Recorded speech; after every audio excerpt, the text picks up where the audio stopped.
Morning, welcome to Asher and Torah Anytime. We're up to Perek Chav Daled, Melachim Bez.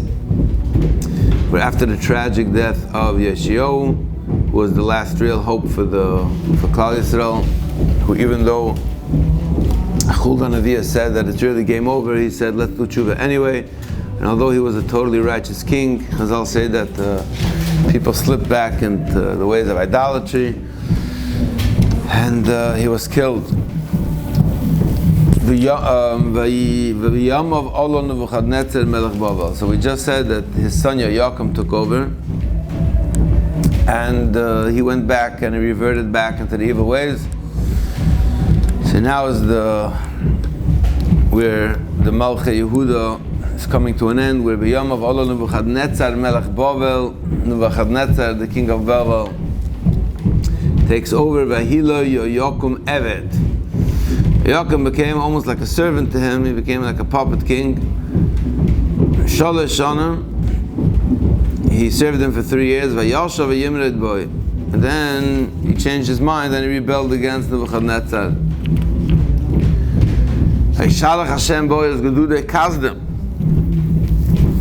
He incited against him the troops of the Kazdem. V'ez gedude Aram, the soldiers from Aram. V'ez gedude Moav, the soldiers from Moav. V'ez gedude b'nei Ammon, the troops from Ammon. V'yeshalchem Yehuda, he sent them to Yehuda lahavidoi, to annihilate them, to destroy them. Kidvar Hashem asher diber b'yad avodav v'neviim, to follow through on the prophecies of his servants, the prophets. Achal pi Hashem oisa b'Yehuda, lahoser me'alponov b'chatos Menashe kechol asher asa.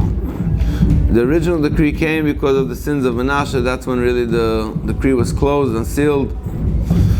V'gam dam anoki asher shofach, and also for all the innocent blood that was spilled. V'yimales Yerushalayim dam noki, he filled Yerushalayim with innocent blood. V'lo yav Hashem l'shleach, and Hashem didn't want to forgive. V'yesed divrei Yaakov v'chol asher asa alayim ksuvim al sefer divrei Yom v'malchei Yehuda. And the rest of the story of Yaakov is recorded in Divrei Yomim. V'yishkav Yaakov ma'avosav v'yimloich Yoyachin benoi tachtov. And now Yoyachin takes over. Yoyachin is the same name as we're going to have, like we know the name Yechonyo.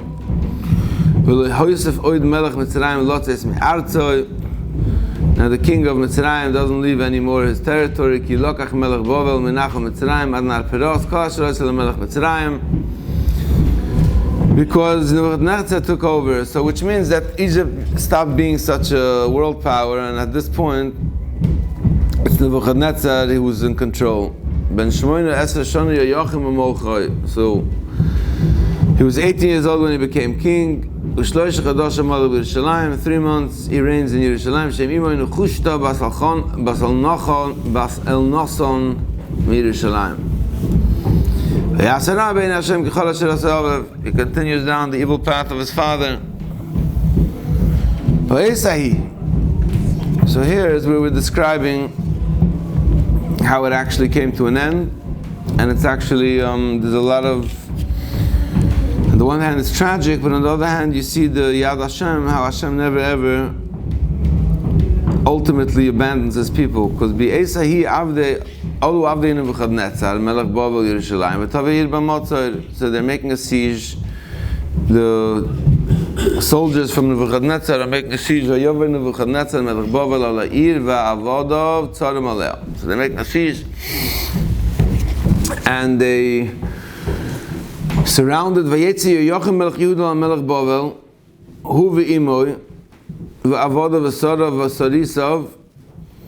So he went to the king of Babel, everybody, who Imoy Avodav Sorav Sorisav Vayikach Oisem Melech Bavel B'Shna Shmoyna L'Mocha. So he takes them captive in the 8th year. That's what we say in Yechonya Melech Bavel, after Hugla Yerushalayim by Mordechai Esther.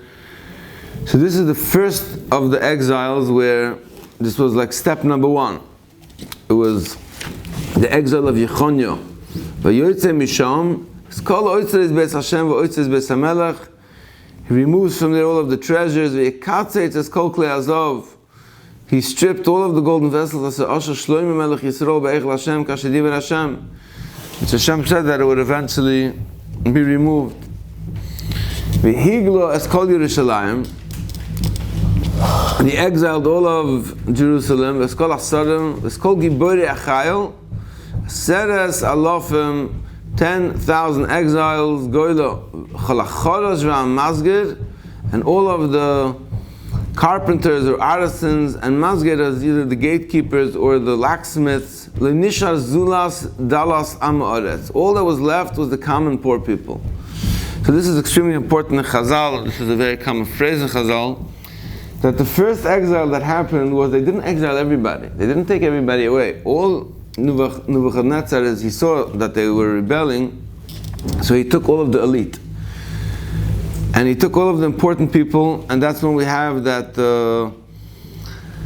Daniel with Mordechai. These are all of the great tzaddikim who were exiled.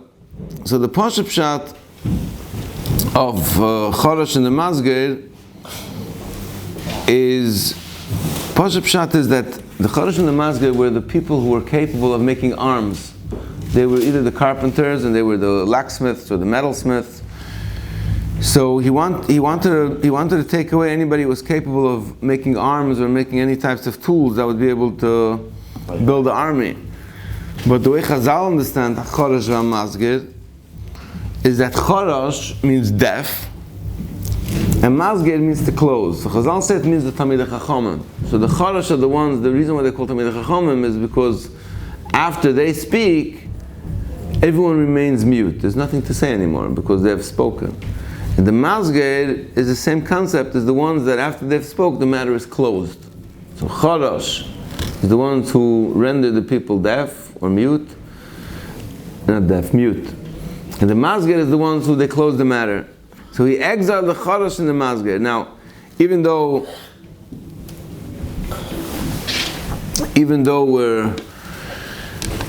this is tragic because he's exiling the elite, on the other hand, what happened is that because they went years before, 8 years before anybody else went down, or maybe it was 11 years before, because they went down earlier, what happened was that they built up the Torah wisdom and the institutions of scholarship was already established by the time the rest of the Olam came. So even though there was an exile, within the exile there was a silver lining, that the way how the exile played out is that you had the Gedolei Yisrael coming down and establishing houses of Torah.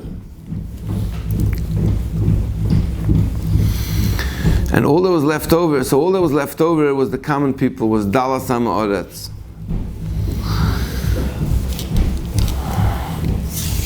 Vayegel es Yoyachon Bovela. So that was Yechonyo Melech Bovel. That's what we say in Megillas Esther. That Asher Hoglam Yerushalayim and Yechonyo Melech Bovel. In the original first exile. Vayegel es Yoyachon Bovela ves Ema Melech ves Neshei Melech ves Erisov ves Eidei Aretz Hoylech Goylem Yerushalayim Bovela. All of the aristocracy and all of the top brass. And all of the soldiers, which were 7,000,